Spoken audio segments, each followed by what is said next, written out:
Diadem too. It felt like they were on the back foot the entire game. And we saw how good these players can play. We saw how strong they were in the first game. Slaughter Gang absolutely killed it. And yet all of a sudden it's its place. And I don't want to give anyone in my chat the wrong ideas. Please don't start buying Dagon on Axe in my pubs. But it's working, you know? It's working this game. I think I agree.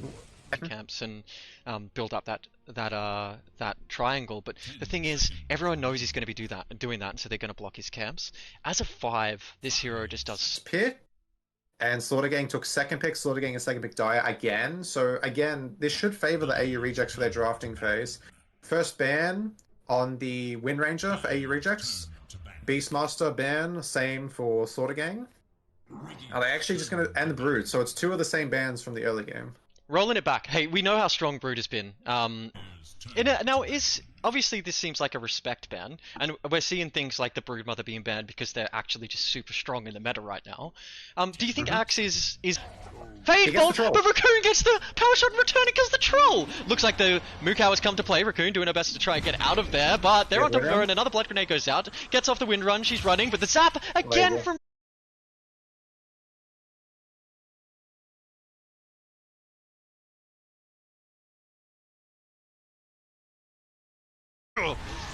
It wasn't that fight, but it was actually the fight before where, yet again, Reverie was randomly, like, they were trying to randomly go on Reverie as they were going on mid, and there was 2 fights happening for, like, the 30th time this match, where people are just, like, a nothing. So, he's not out of it yet, you know? He will still be one to watch once he gets his 6, and once he makes, like, maybe a power rune rotation if he's lucky.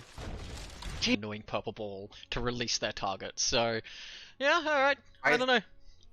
I think that 2.5 seconds will make the difference in this kind of lineup. Giving the Venge time to line up the swap, giving the Tiny time to come in with the... Now he gets tossed up in front of the tower, and there's a whole lot of damage coming out, but he's fast enough to click onto the creep to stop the tower aggro. Big screen comes out, and the potion saves him! Well played! Wowie. Big old juicy represented a bit, and it's strong. Shadow Fiend is so strong, so I'm glad to see it removed from the game. It's being skipped.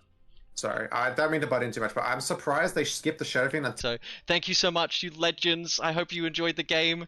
Thank you, White Glint, for letting Bops yell in your ears. And everyone, you have a phenomenal evening. Good night, guys!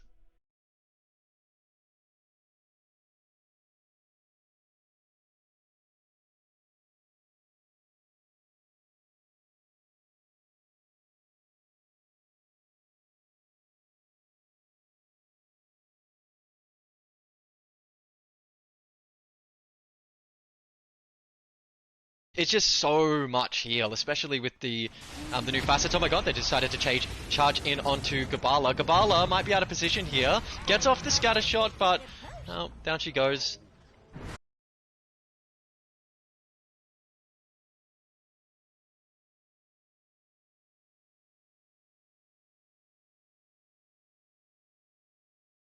Actual defensive item now, so it's going to get a lot harder to kill him after that, you know? Now, what I will say efficiently. Is Dire had some really good vision in this early game. I'm not sure if you saw it, but it was scouting.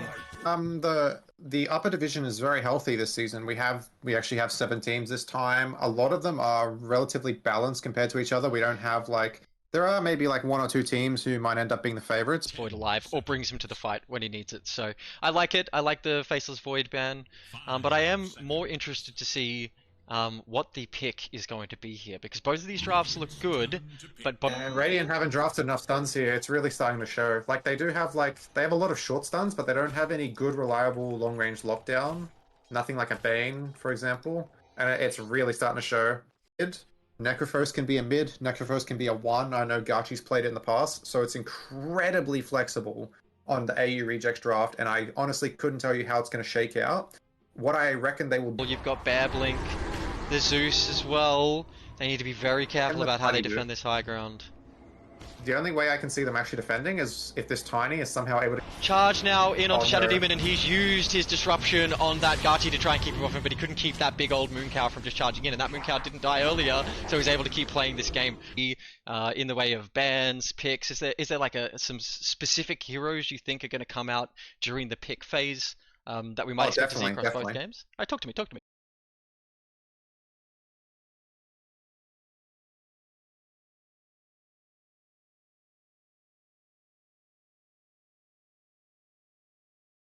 Uh-oh. Yeah. Really Stolen unfortunate. clocks. Here comes The Windy Io. started that whole thing, and Brimstone doesn't care if he dies. He has a ceaseless dirge. Oh, random Ursa kill. Gachi's down. What happened Gachi's there? Was he down. just lurking on low HP? Did Prey take him? Was it Prey?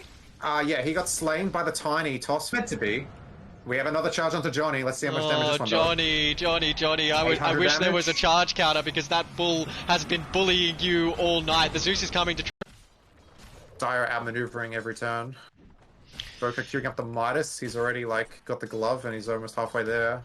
Only got 10 minutes into the game. To these guys maybe in the finals, and you are unlucky enough to not make it to the finals, which I think is very unlikely. I've seen your gyro. Your gyro is going to rip all the way to the finals. But if you're not, and these guys make it, maybe I'll hit you up again to 10 regen, 10 HP regen, and 5 mana.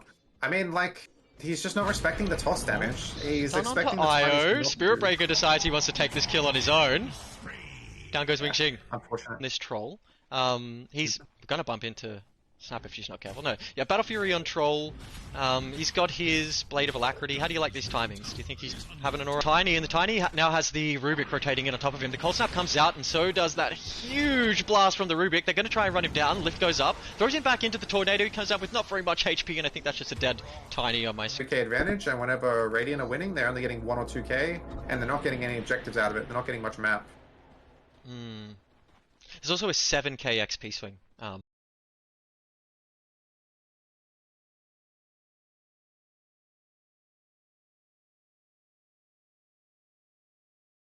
I think that's actually the reason why Reveries died a couple Cow is times. charging onto that Shadow Demon, and he is just absolutely eliminated. That Zeus ult is doing some real damage. Yeah.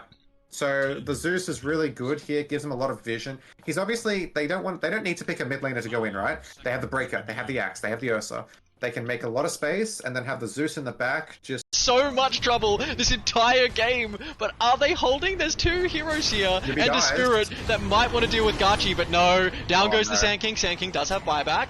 There is that knockback from the Moon Cow. Once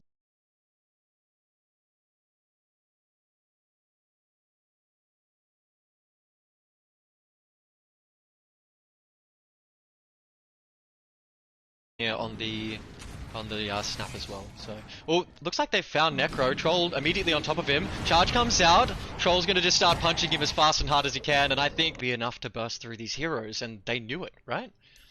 He had the net worth doing well, but the problem is the rest of his team got a bit sacked. I think they're not going to go back to the drawing board, but they're definitely going to think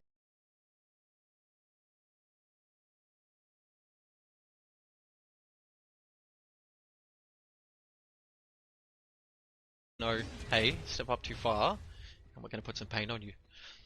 I gotta give Harold credit though. If there's any player that I would want playing from behind, it would probably be him. He does know how to make miracles happen with borderline. So much representation in the pro scene, and it is just completely unrepresented in the Australian Dota scene. It's just one of the best heroes in the game. So I am so stoked.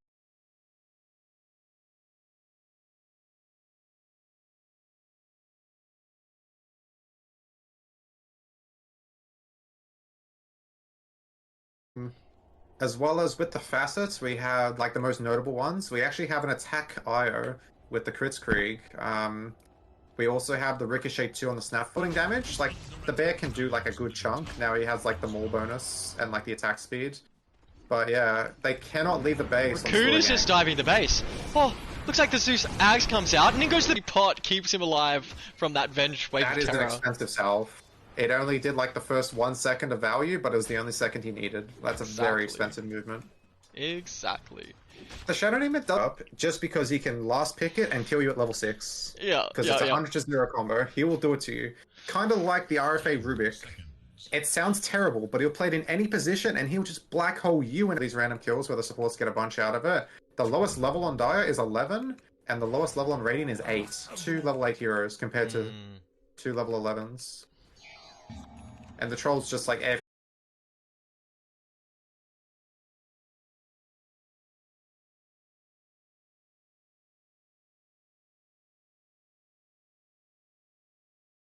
to see a high skill Shadow Demon, somebody who can play it much better than me. I'm keen to see that in action. That's super exciting. I can almost guarantee that's going to be an RFA Shadow Demon. Oh, the And Rubik, the Rubik from last game. it's an Nice. yeah, it's going to be an insane. Those are super stacked. I guess Yeah, it's so the lanes have gotten much better for AU rejects this game than last match, which means the Dire's not going to have any momentum going into mid game at this rate.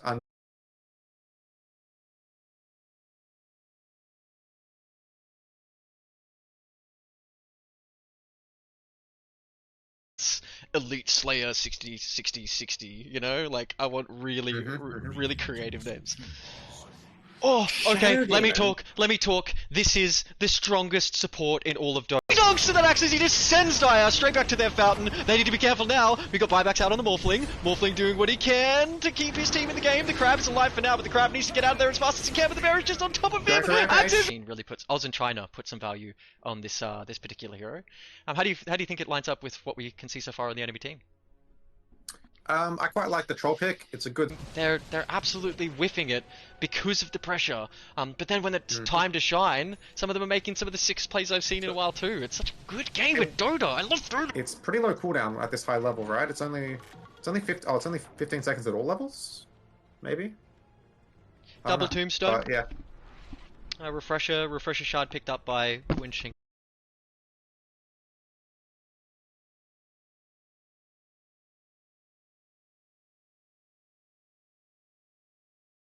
If he's got the enrage buffer up when he gets hit, and it's only 2.5 seconds, but that's 2.5 seconds you're not moving, you're not able to use your attack speed buff. You can't, it's and just an increase in HP pool. Then all of a sudden these heroes that are blowing heroes up at the start of the game really start to drop off. There's a spear, Windy into the tree, absolutely obliterated.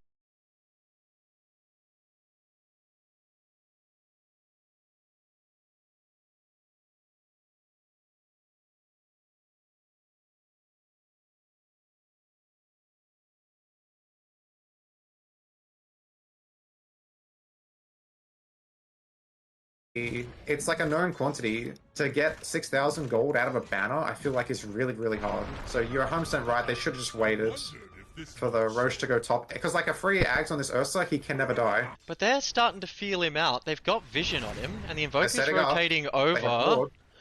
Mars is here, the slow comes out, big zap from the Rubik. He throws off his Ghost Shroud, but then the stun comes out immediately from the...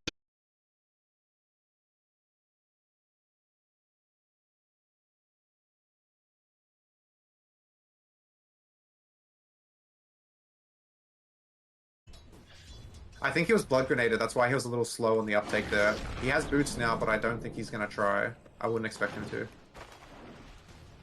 Oh wow. Get that charge, but Huncho caught out of position, and he's scouted immediately by the bolt. Tiny goes in with the toss, but that's not going to be enough damage to deal with Winching, and now the Tiny is dead as well! Oh my... Help him, he's just dying to magical damage from the cow. Just another fighter. I feel like this cow could be second highest damage. The initiation here from AU Rejects is pretty scary. You've got Axe Call. Hopefully they don't like have a triple lane stomp into a 20-minute match. I'm expecting some good, healthy Dota here, some good team fights. I don't know, maybe just Brawlhalla. Something everyone can enjoy. Facing him. Charge comes out though onto the Shadow Demon. They're looking for something here, but they're trying to pick the right target. Huncho decides he wants to deal with that Moo-Cow. The Moo-Cow's doing too much. Let it sit there and not get casted. So here I am once again to yell into your ears. And this time, I'll be yelling into White Glint's ears. White Glint's, do you want to say hello? I'm not going to say, like... Soul trying to get vision for the Axe. Morphling's career almost gets scouted by Gabala then. The bear is still to run, but that's a little cheeky kill to the bear there. First hit bash, man. What I was going to say, much analysis for that? That's just the net worth lead showing itself.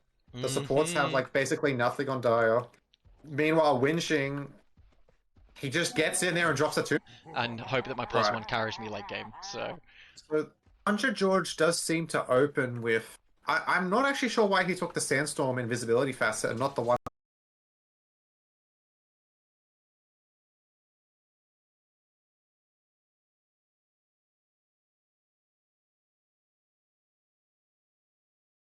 God, they have so much HP. Is Spirit Breaker still the highest HP level 1 hero in the game? I think he is. It shocks me how much HP this guy has early on. It's just nuts. It's bonkers. Rambe, on on this Spirit Breaker. Just unbelievable performance.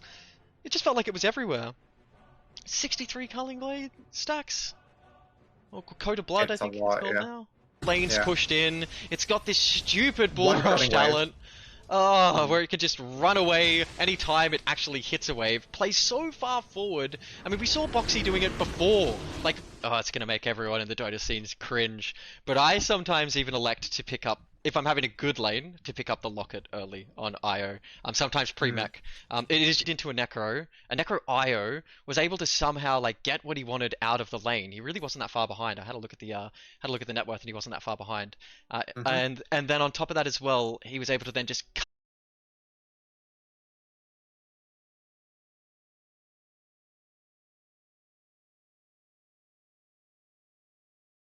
Reverie on the low ground. I'm not sure you should be there, mate. I think you should be nice and safe behind those tier 3s. They do scout him on vision. Reverie's thinking about maybe making a play here. Spirit Breaker could just be the hero of this series. Venji to the Venge back. died bottom. Oh, Yep, so yep, this is yep. not the worst movement around the map. I mean, we're just waiting for... They know Axe is bottom. Do They don't they have try vision. something? They do have vision on Dire. Okay, goes for Oh, the looks like tombstone. God, he has some Thank HP. you. Huncho, you need to be careful my because God. Zeus is looking on the sidelines and you are gone, mate. Down goes Wow, Huncho. in comes the cleanup. Reverie five. Nice Okay, protect, Huncho has actually opted not to go for the blink. They've detected that they have absolutely zero momentum going into the mid game now, after they get 5-man wiped across the entire map. 3 lanes of... the Morphling alive. But what's the point of saving your Morphling if it doesn't have any farm? Like, if it's not getting back into these games? Huge performance from Prey.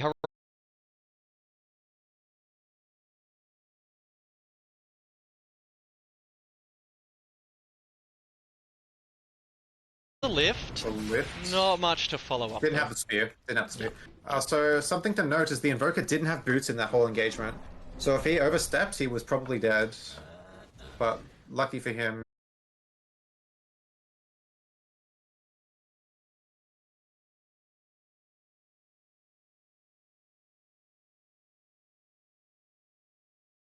Man wipe going the way of AU rejects. Holy, AU rejects Again. have come to play this game. They are ripping up with a 13k lead at session. Rakuna's What the diving and hell? down goes Tiny The as well. entire That's a team is 5-man dead. wipe. It's a 5-man wipe. The entire team is gone. They're all gone. What the hell? Kabbalah having a we have better match game on this our time. hands. So even though Hancho George is 3-1, his team is suffering into the mid game. Okay, we see a smoke now. I reckon they might take out the last. They might take out Void Spirit. Oh no, Faceless Void. Faceless I was Void. completely wrong with that. I was I thinking mean, maybe they they're- want to. They're looking at hyper cannon, and I. Oh my god. I love. God, I love that name so much, dude. Give me more Tasmanian hyper cannons and less. Oh, more. Morphling 1. There it is. Yeah. I was That's gonna another say, Reverie hero. He's going people- 1v9 on this shit. people take this Shadow Demon, they often put it as a pos 4 because of its ability to stack, right? It can stack both of the ancient. Charge coming from the Spirit Breaker. We wonder if Johnny can get safety before he gets here. Toss back. He might have missile up. Staying I under don't know the if he's going to be tower. able to connect on charge. Missile is going to be up, but he's going to be coming out of those Oh, trees. he's And looking for a Johnny. tree! He'll find a way to do something with nothing. It was just such a beautiful engagement there, the way they sort of were able to initiate and bring that IO to the fight. And this is I the didn't think it power. would work either. This is the power of IO.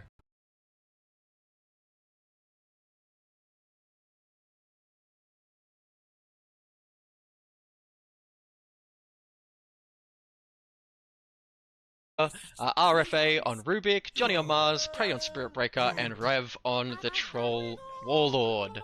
No smoke outs in this early game. Yeah, these two will play very slow. Rubik.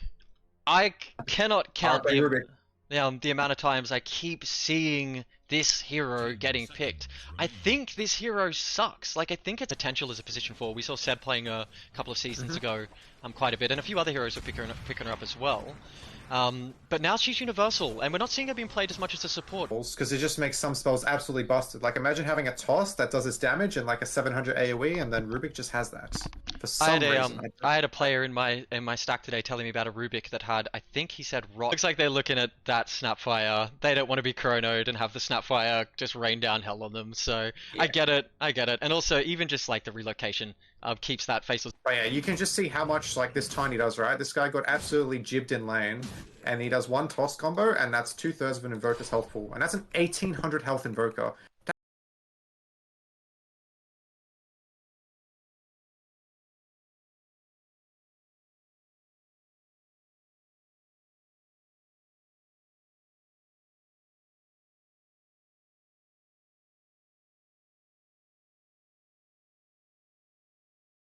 Stop him. And top lane, there's going to be like a bit of actual play. 2 Universals on Radiance, both ranged. It's a lot of damage. You can catch anyone off guard. Even Reverie and RFA.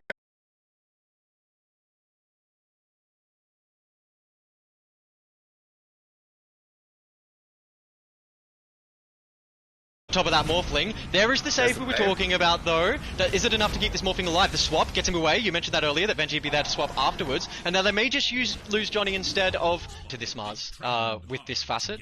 And it feels impossible as a save support. And we've got an IO game on our hands, so I really expect that to have some impact this game. I feel like, yeah, you're not going to see many IO save a lot here. The Morphling is free farm, but I will say the Ursa. Oh, bottom Tiny lane. goes down to bottom lane. They drop the Tombstone and they secure the Tiny.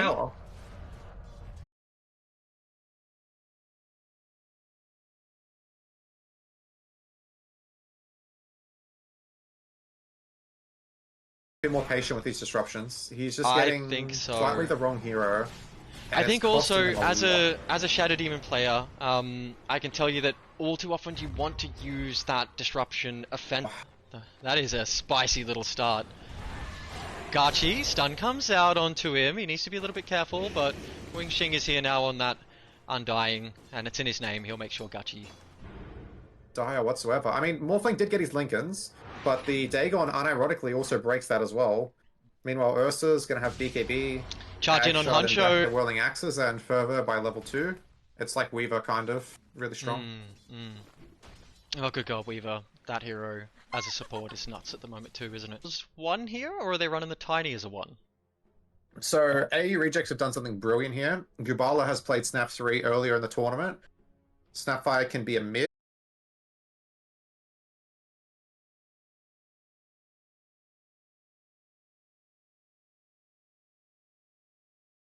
Since I've seen anything like that.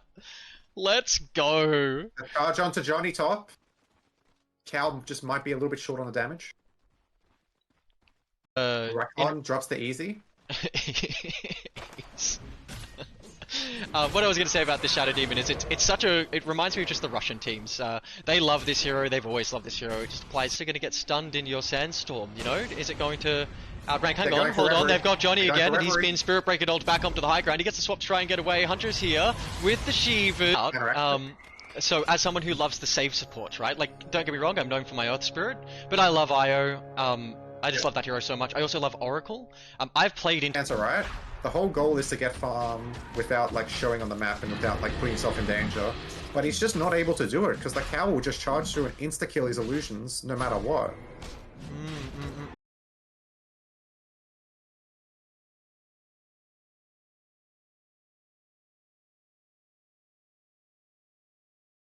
Spends so long between lanes, he doesn't actually like... He can just charge through a wave and it's pushed, and then from there he can place a deep ward that you're not expecting because he's so stupidly... Fat Bear underneath their tier 3, but they sort of have enough to deal with him. He pops his BKB and just wants to pour it out of there, but now Zeus and Wing Xing need to be careful because the rest of the team is going to be running after them. No vision.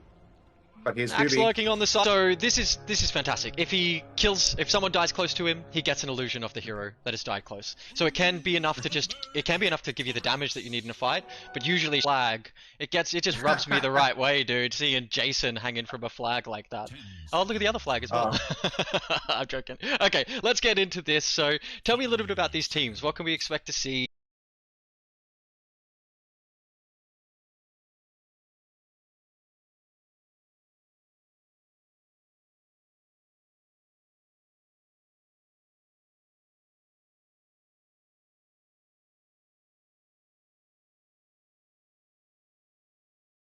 Brawlhalla, my dreams are answered.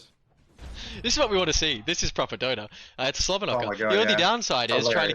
trying to keep the camera in the right place at the right time because there's so Yeah. much action going on. Speaking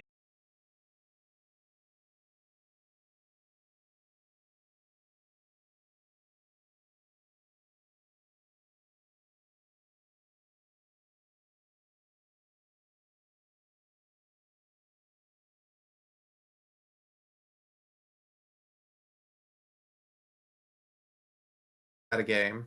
Maybe they thought they could play into it. I watched your game a couple of days ago where you decided to just take the gyro into the Shadow Fiend. You didn't seem to care too much about it. Maybe they don't respect it either. Couldn't even tell you what he's going to play tonight. We could just see stock standard stuff like Hoodwink, like Willow. Just depends on what he's feeling. Tiny even. Reverie. Did you I don't think we're going to see a Spirit Breaker game 2. I don't think we're going to see an IO game 2. They're going to maybe try and limit them with their mobility around the map. So I reckon these like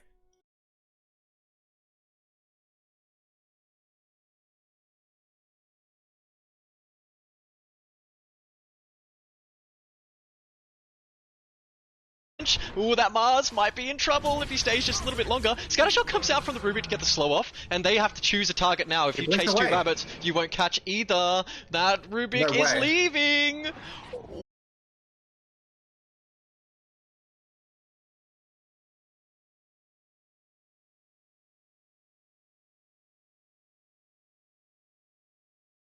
sucks. But he has his mech. He's already going to do everything he's going to do for like the next 10 minutes, you know? Like he can get a Holy Lock on top of this maybe. You know, I quite like, and I'd like to admit. So keen to see if they can pull out some cheeky little ricochets, get some cheeky little kills. Meanwhile, on the other side, Spirit Breaker decides to go for the, of course, the Bull Rush. Absolutely nonsense. Oh my. A little bit better.